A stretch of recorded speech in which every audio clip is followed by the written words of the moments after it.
Jaden Wilson has left the team. He's going to enter the portal. He's a graduate here, and I'm proud that he's graduated from here. And if you're a graduate, you can enter the portal October 1st. So that's what he's going to do there. Desmond James, I'm suspending him this week for violation of team rules, and he'll be back next week, but he's suspended for this week. So I just wanted to open up there with that. UAB, um, excited to get home, first of all. Excited to play in our stadium here. Looking forward to seeing all our fans. UAB defensively is a quarters coverage team, a lot of single blitzes, four down line. Have good linebackers. Michael Moore would be the one him and Roshaw, I think, got a really good corner in Dempsey. They had a couple transfer D tackles, got really good size on them defensively, and not complicated defensively. A lot of, like I said, a lot of single blitzes, whether it be a corner or whether it be from the safety. They play extremely hard, well coached. Offensively, Mortensen, a guy who I think he played here, if I'm correct, is their offensive coordinator, does a really good job. They do a lot. Go from empty to 13 to kind of a reverse bone look in the backfield. Want to run the football, I believe. Got some transfers on the offensive line, have some returning starters. Their center and left guard. Quarterback's a good player, transfer guy from Baylor. They like to throw it. He's a pocket guy. And then they've got a really good wideout in Amari Thomas, number 1, and then number 8 is their slide, and he also a really good punt returner. He returned one for a touchdown this year. The first game, their punter actually is Patrick Foley, who was here as a Hog for 2 years, and so we know he's outstanding there. But Coach Dilford does a wonderful job there, and we're excited to play him. Great. Yeah, Coach, looking back, I'm sure obviously you watched back the film, but it looked like maybe 5 plays go a different way. Any of those 5 plays, you guys win. Yeah, I think there's some things we certainly learn or we're going to learn from the game. There were some crucial plays. We had a couple of MAs on empty protection, and we had guy wide open across the crossing route. Well, Satagna for the first one, I think probably would have scored on, and then there on 4th down, 4th and 5, we had it's a sort. You get the 2 of the 3 on your side in a man slide scheme, empty, and we sorted inside and nobody came, and the end came free. So that there was a couple of things that we can clean up as coaches. We took 2 critical sacks there. We had 3, but we took 2 critical ones in situations where we gave away points, and made certainly the overtime made the kick more difficult. Obviously, we've got to make our kicks. There wasn't anything, I don't think, that we ask our kids there to do that we can't make and that we haven't made in practice. Defensively, the trick play, the flea flicker was the big one for them. I thought we did a really good job of controlling their run game. But you're right, there was a few, the muff punt where, Cross got, tripped up and he was too close the first time. The great thing about the tablets on the sideline is you can show them. And the first time it happened, and then, he fell into Isaiah the next time. So we've got to certainly get that cleaned up. Penalty wise, we had 6 again. Probably the critical one was picking up the guy and slamming him to the ground, which would have been a 3rd and 9 and turned out to be a first down. No telling what would happen. You can always speculate what would have happened, but certainly don't want to do that. So there were some key plays there. The toss play, we respect Oklahoma State. They really didn't stop us a whole lot. We kind of stopped ourselves. and and I think they've got a really good team, but we inflicted our own wounds with, with 3 turnovers and there we got a turnover, but it was no, I'm not gonna say it was insignificant because it certainly was.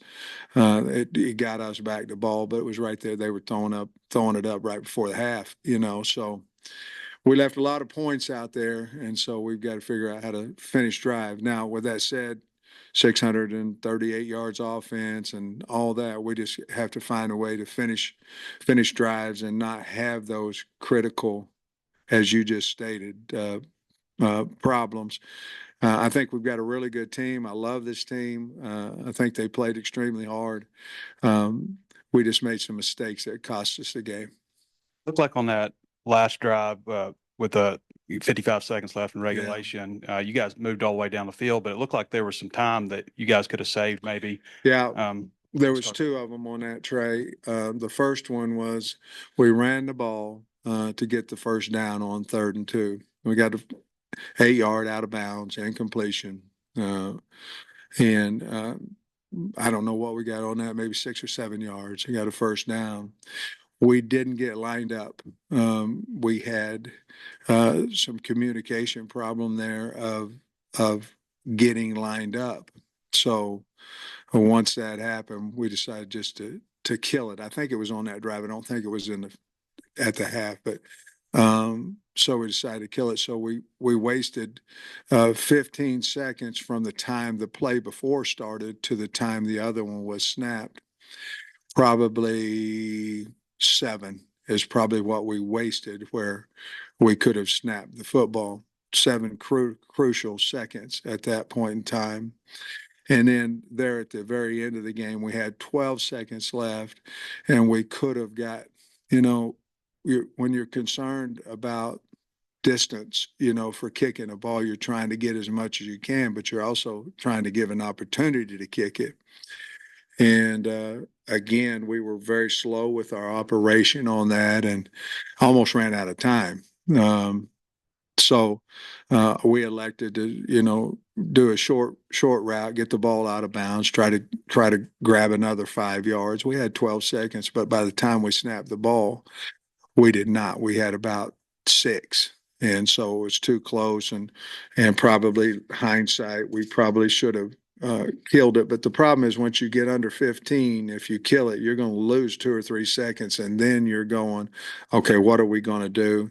But if in hindsight, we probably would have killed that last one and then decided, hey, are we going to try to steal 5 on them on a quick out, or are we just going to kick the field goal? And fortunately, he went out. I don't want anybody, we all know that Kyle had a hard day, but he also got us into overtime, and we certainly had our chances to win the game there, even with the missed field goal of trying to get up 11.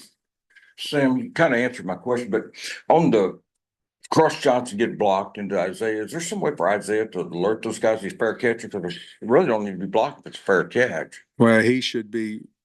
We all should be keying the returner as we're coming down, and we didn't. I thought the second one, he was more aware of where he was, but he's still way too close. Same thing when we had the ball on the ground with our call to get away from the ball.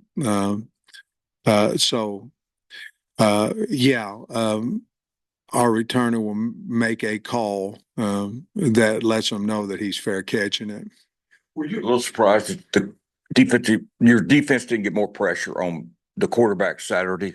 I think if you talk about the game and you're going, okay, we're defensively, where can we can get better everywhere, but you're going, what happened? We didn't get to it. Now part of that is they've got a good protecting offensive line, but we've got to be better than that. The guy was pretty clean for the entire game.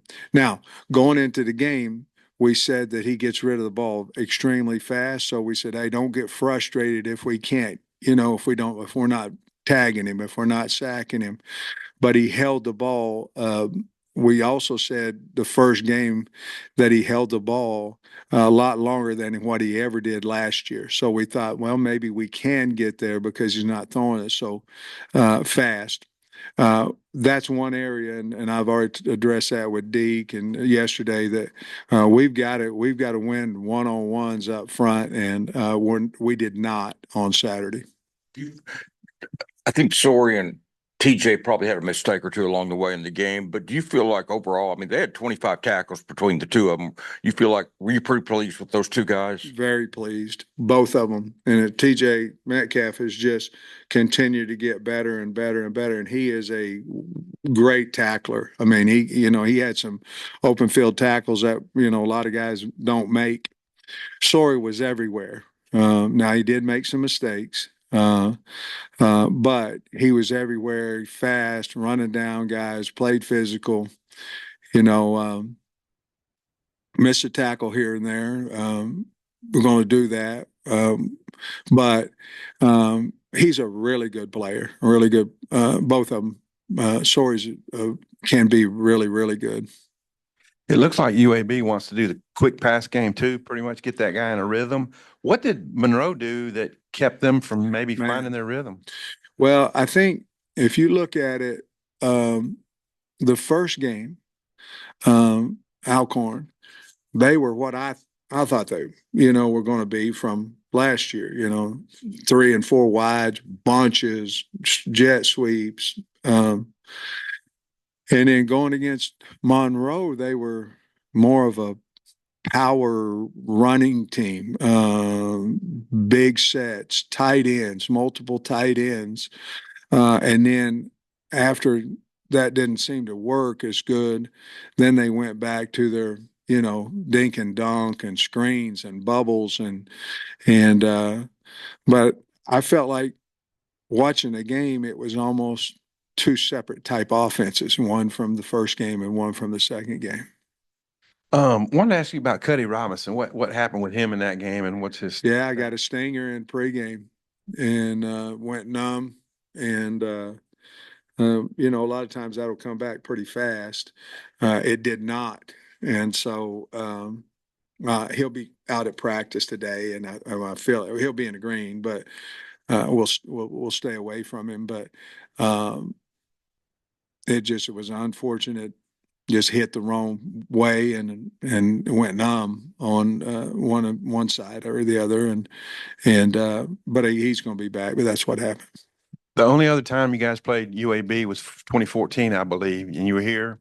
And I was thinking back to how I felt at that time, and it felt like you were a team on the come. Yeah. And I wonder if maybe you can apply that to now, that what you saw last week, that maybe we're building again. Man, I'm so excited about the football team. I just am. Excited both sides. I mean, the guys are coaching them so well, and I'm just I'm so excited, and it feels a little bit like the UAB. Tortola. That was the old Tortola touchdown. And then they did a little video of him. For the Heisman. I thought it was really cool. But of course I was O-line coach, but yeah, it feels that way. I don't think anybody that watched the game thinks that we don't have a good football team. We've made some mistakes, and we've got to hold on to the football. You can't go into somebody's house and go 3-1 or 3-0, miss the field goals and walk out of there winning. But we understand that, and we're going to flush that after the tape today and head towards UAB. But yes, I feel as good about this team as I have any, and we'll see what comes in weeks to come. But yeah, to answer your question, yes. We saw Hudson Clark go to the locker room pretty early. Just what's his status? Back. He hurt his back. He did come back and played special teams, but he didn't, I don't think he felt well enough to play defensively, but he did play on kickoff and kickoff return and a few reps on field goal block. But he's got a sore back, and we went to get an MRI today. As of this time, I haven't got the results of that, but he came in for treatment yesterday, and I love the kid. I mean, he was playing really well too on defense. Had a really nice pass breakup, but we'll see. Thank you for asking, but we'll see. Are you still optimistic about getting Kudus back in the next few weeks, or where's he at? I'm an optimist. I don't know if I'm optimistic about him getting back anytime soon. I don't believe he'll play this week, to be honest with you. Let me think about some other injuries real quick before you ask me. It was a physical game. We were beat up a little bit, but I can't think of anybody besides the one y'all's asked me about that I don't think will be ready to play on Saturday. JJ with the cramps, he'll be good to go. Jackson. Yeah, he'll be fine. He didn't. I thought he would IV after the game and all that, but he didn't. So he'll be fine. How much did that hurt you in the second half, Coach, having to go away from a little bit of the physical game you were using the first half, and you didn't have him in overtime? Well, anytime you have a back that's, I don't know what he's averaging. He's probably averaging 6, 7 yards a carry. That's a big physical guy that can run over you, make you miss. Obviously, you want your number ones in the game when a game's on the line. But we're comfortable with our other backs as well. We didn't get Braylon in. We've got to do that. We got to get him in the game early. I was going to ask if Dabinian might be back in the mix for you soon too. That was the last one. Well, he's got to practice. He hadn't practiced as well, and he has to practice. And he's healthy right now, and so if he practices well, he'll certainly be in the mix. On the 4th and 5 play where you ended up going for it rather than try a field goal, was there communication between you and Bobby before that? Did he have a play he liked? Was he kind of I don't know what he feels about kickers, but what all went into that decision there? No, just you had 7 minutes left in the game. I don't know that we'd had many plays at that point in time that didn't go for 5 yards. We were tied. Obviously, in my mind, we'd just missed a field goal from the same distance. It was going to be about 42. We were on 25.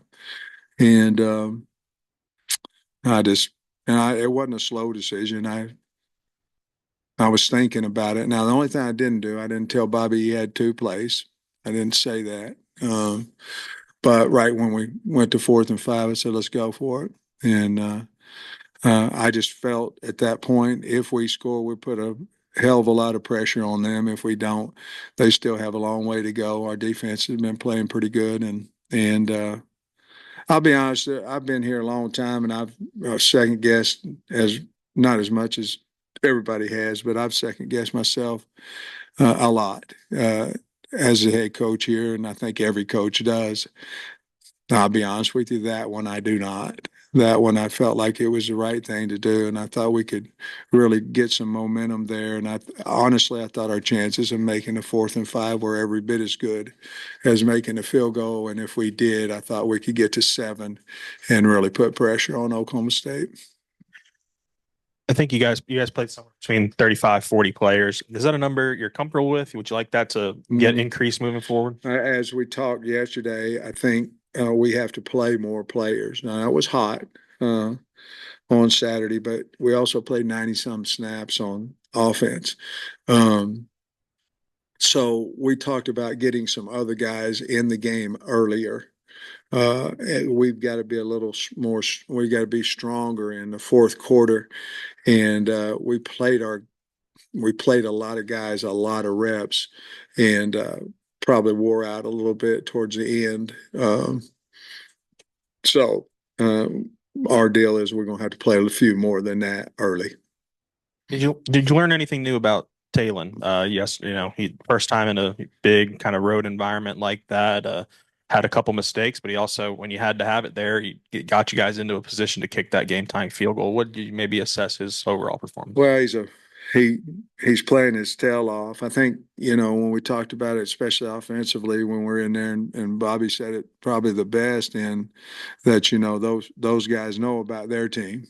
You know, they've got 18 guys that's been back, and he said we're still learning about ours. You know, as we're sitting there talking about it, I thought about it. And makes a lot of sense. You know, you're asking. There's a lot of new guys, Jaquindon, and just a lot. You know, or O-line and so we're learning a little bit about each one of them.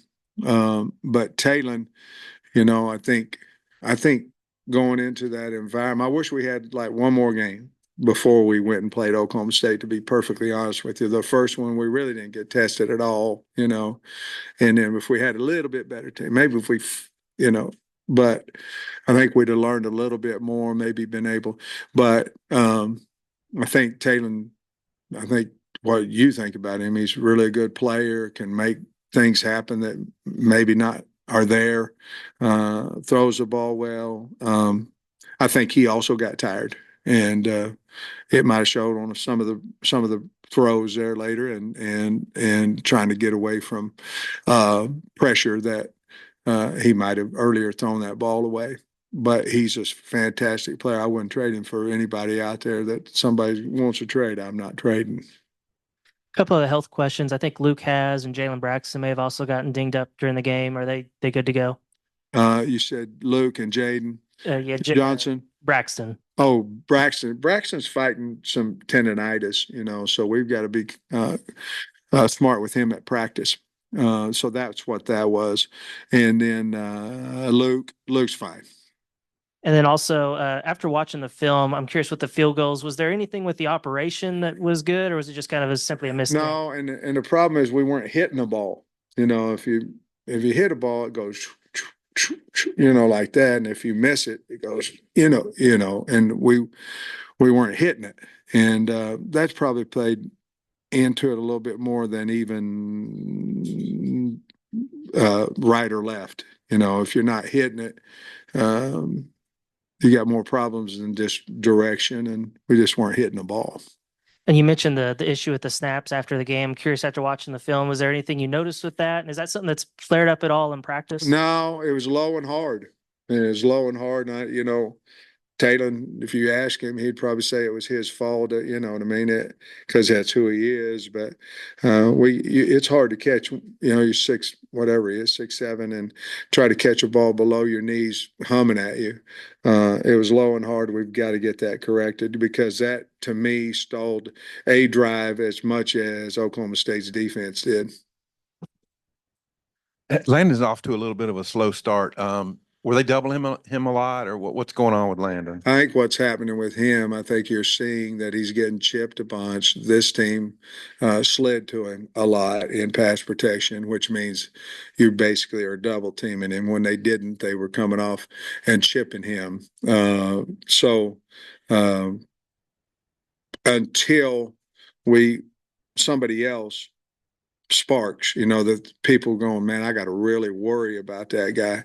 They're going to continue to do that. Now, T. Will can take some pressure off him with some internals and do some things like that. You know, it's just like Oklahoma State with their kid. They were twisting him inside and all that, trying to get him away from that action, those doubles, those chips. We've done some of that with him as well. But he's played really good defensive against the run. He just hadn't got to the quarterback yet, but I think that's coming. Coach, you got Andrew Armstrong back, just having him back in the lineup and being able to use him as a weapon. And then there were a couple throws with Talon where he put it high for those guys to go up and get, which was really impressive. Just how has that worked with those wide receivers? And I think you see the trust that, you know, developed from spring ball, summer, preseason, before Andrew, you know, pulled his ham a little bit. And I think you saw that come out. Armstrong's a really good player. Talon is too, but you know, quarterback receivers have that relationship of, okay, I'm going to get open so you can throw it to me. And I think that's what they have. The great thing about Andrew, I thought he ran exceptionally with the ball in his hand, and he ran really good routes to get open, and he caught the ball, you know, extremely well. So I was real proud. I was a big day. I think it's 10 catches for 160 some. I think Burks was a guy who did better than that maybe 2 and 3 years ago. But he had a great game. And you asked me something else too. I'm sorry. Just being able to kind of put it up there early. Yeah. Yeah. I mean, you know, Taylor at times, we expect him to complete every pass. The NFL guys don't do that, but he completes a bunch, and some of his throws are fantastic. And like I say, I wouldn't trade either one of them, though. But I'm not going to trade the quarterbacks. We're about 650 yards a game, and he's really doing a nice job and knows where to throw the football. Back to looking at some of the tape when you looked at it, there were a lot of big second and longs, third and longs that you guys converted. Drive, a lot of that. Big, the protection was pretty good. Our protection broke down when we went empty or when they went total. And we had a really good game plan going into the game against total blitz. And then we checked, and then they bailed on us one time where Taylor just made it happen. He went to the right, and I think it was Andrew that he hit. But I can't remember what you asked. What'd you ask? Just converting third down. Yeah, but we've done that all year. The biggest one was Tesla's to me. I mean, he did that. He's done that twice now, and it was such a wonderful catch. We got to play him more. Yeah, he's a good player, but that was a huge third down for us, and turned out to have a touchdown off of it. But we have done that this year. I hope we continue to do that. As well as you played defensively, is QB pressure and then the takeaways that maybe result next level for you guys? That's what we have to do. I mean, we have one turnover in 2 games, and I think we've had 1 sack, if I'm correct. I think Nico had a sack or Bradshaw maybe in the first game, but I don't believe we've had another one. And so we have to pressure. I believe we will. We're very aware of that as well, and we've got to get better D line of rushing, but at the same time, we may have to pressure a little bit more as well. I was just wondering on Braylon. I don't think we saw Braylon at all. And I get using 2 backs, but I don't know. I thought we'd see him maybe a little. Yeah. To be honest with you, we planned on playing him. We just didn't.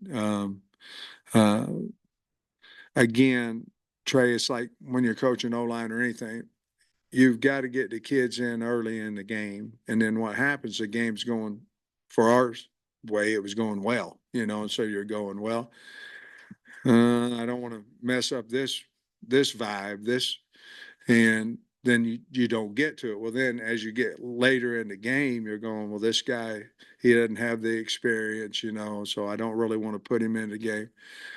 We had a very good conversation about we got to get these kids in the game early, no matter what's happening, get them in the game, unless we don't think they can help us win.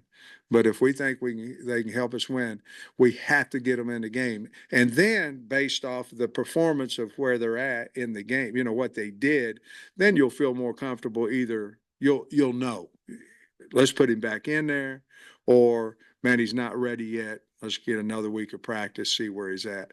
And that's really what happened with Braylon. And but I believe in him.